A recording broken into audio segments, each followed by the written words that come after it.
So I'm here with Miss Pat. She works up here at the AC, and she has a lot more experience than me, so this will be our expert source.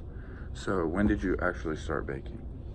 I didn't bake when I was young because my mother was a wonderful cook, and she made all of our desserts and everything. Probably when my son was 7 or 8, I started making cookies and chocolate cakes and things like that. I never was much of a pie baker because my mother was so wonderful at it. So then who taught you, or did you kind of learn by yourself? I learned by myself. Okay. So I was gonna ask why you started, but it was because your son?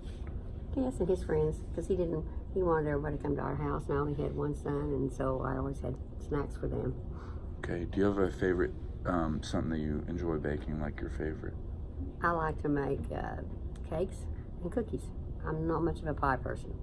Okay, do you have a favorite type of cake or cookie? Or Yes, just I like to make a chocolate cake and a strawberry cake, and then chocolate chip sugar cookies.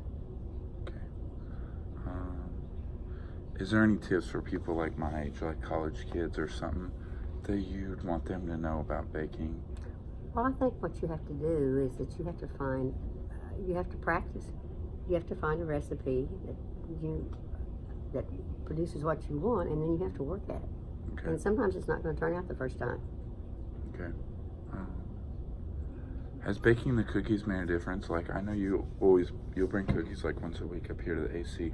Has that made a difference in the people up here? Well, I hope so. When I retired, I was going to volunteer, and then I started working up here, and so I made cookies and everybody liked them, and that kind of became my volunteer. And I love it when I look over there and they're all gone.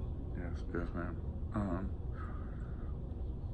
So what does that mean for you whenever you like bring that many cookies and everyone enjoys them and everyone's up here like enjoying them together? That's just a really, really good feeling. Okay, well, thank you. This is our expert source, Ms.Pat.